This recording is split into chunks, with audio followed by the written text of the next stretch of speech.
आज भी दिल्ली को नहीं मिली प्रदूषण से राहत। ये बड़ी खबर। दिल्ली में कई जगह प्रदूषण के स्तर 350 के पार। आनंद विहार में 378 AQI दर्ज किया गया। आईटीयू में हवा में प्रदूषण का स्तर 379 दर्ज किया गया है। बहुत खराब कैटेगरी में आज भी दिल्ली की हवा है। लगातार दिल्ली में प्रदूषण का स्तर जो है उसमें बढ़ोतरी देखने को मिल रही है। और आज की अगर बात करें तो आज भी दिल्ली को प्रदूषण से राहत नहीं मिली है। दिल्ली में कई जगह प्रदूषण का स्तर जो है वो 350 के पार पहुंच चुका है। अगर आनंद विहार की अगर बात करें तो आनंद विहार में 378 दर्ज किया गया है AQI। आईटीयू की अगर बात करें तो आईटीयू में हवा में प्रदूषण का स्तर जो है वो 379 दर्ज किया गया है। यानी कि बहुत खराब कैटेगरी में आज भी दिल्ली की हवा है। लोगों को लगातार यहाँ पर हिदायत दी जा रही है कि मास्क लगा के घरों से बाहर निकले और ज़्यादा ज़रूरी हो तभी वो अपने घरों से निकले। लगातार दिल्ली जो है, दिल्ली की हवा लगातार प्रदूषित होती जा रही है और आज भी दिल्ली को प्रदूषण से राहत नहीं मिली। और दिल्ली में कई जगह जो है वो प्रदूषण का स्तर 300 के 50 पार जा चुका है। और आनंद विहार में 378 AQI दर्ज किया गया। वही आईटीयू में हवा में प्रदूषण का स्तर 379 दर्ज किया गया है। बहुत खराब कैटेगरी में आज भी दिल्ली की हवा है।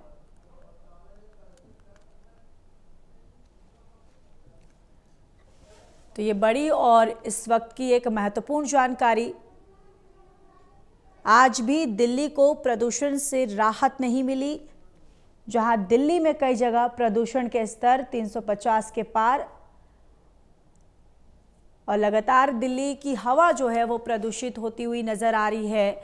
लगातार लोग जो हैं वो प्रदूषण से परेशान हैं। वही प्रदेश सरकार जो है लगातार प्रदूषण को कंट्रोल करने के लिए प्रयास जो है प्रदेश सरकार की तरफ से जारी है।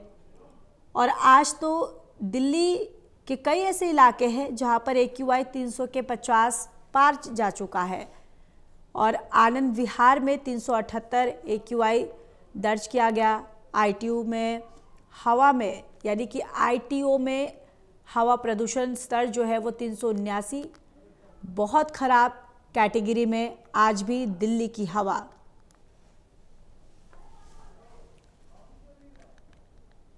तो आज भी दिल्ली को प्रदूषण से राहत मिलती हुई नहीं नज़र आ रही है। दिल्ली में कई जगह जो है वो प्रदूषण के स्तर 350 के पार पहुंच चुका है। आनंद विहार में 378 दर्ज किया गया। बहुत खराब कैटेगरी में आज भी दिल्ली की हवा।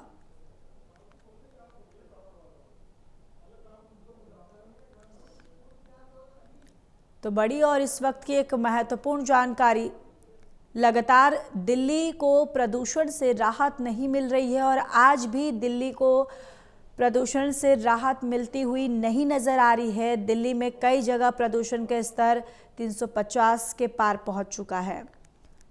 और इसी खबर पर ज़्यादा जानकारी के साथ असिस्टेंट एडिटर ललित नारायण कांडपाल हमारे साथ जुड़ चुके हैं। ललित, ज़रा बताइए कि आज दिल्ली का जो AQI लेवल क्या कुछ है, क्या अपडेट है आज मौसम को लेकर? देखिए ज्योति, मैं आपको बताना चाहूंगा कि दिल्ली NCR की जो हवा है वो काफी खराब है और लगातार काफी समय से खराब बनी हुई है।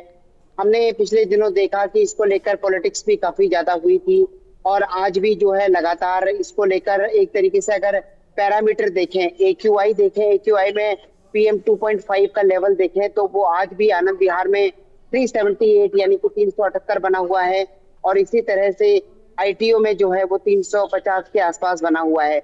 ये जो हमारी कैटेगरी है, ये जो हमारे प्रदूषण की कैटेगरी है, ये बहुत खराब कैटेगरी में आती है। और इसके लिए एडवाइस किया जाता है कि जो लोग सांस के बीमार हैं वो लोग जो है सतर्क रहें और जरूरत पड़ने पर ही जो है वो लोग बाहर निकलें।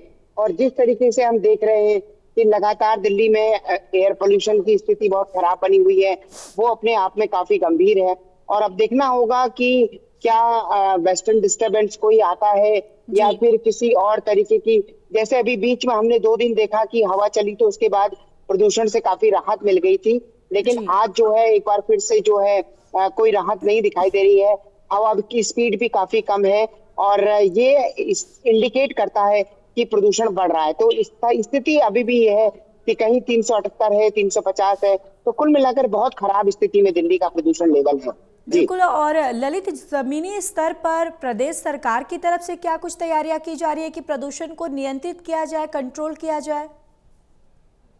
देखिए, सरकार की तरफ से कई तैयारियां की जा रही है। जैसा कि अभी कुछ समय पहले जो पर्यावरण मंत्री हैं मनजिंदर सिंह सिरसा, उन्होंने बताया कि जो जो एंटी स्मोक गन होती है, जो वाटर स्मोक गन होती है, उसका जो है तकरीबन 250 से ज्यादा वो गन्स जो है वाटर स्प्रिंकल कर रही है। इसके अलावा दिल्ली के कई इलाकों में वाटर स्प्रिंकलर लगाए गए हैं, पानी का छिड़काव किया जा रहा है, ऑटोमेटिक क्लीनिंग की जा रही है दिल्ली की सड़कों की, ताकि जो डस्ट है जो कि प्रदूषण का मुख्य कारण बनती है, वो प्रदूषण के लिए कारण ना बने। इसके अलावा सबसे महत्वपूर्ण बात ये भी है कि जिस तरीके से साफ सफाई को लेकर ध्यान दिया जा रहा है, सड़कों से डस्ट को हटाने को लेकर ध्यान दिया जा रहा है, वो सब जी इंतजाम किए जा रहे हैं।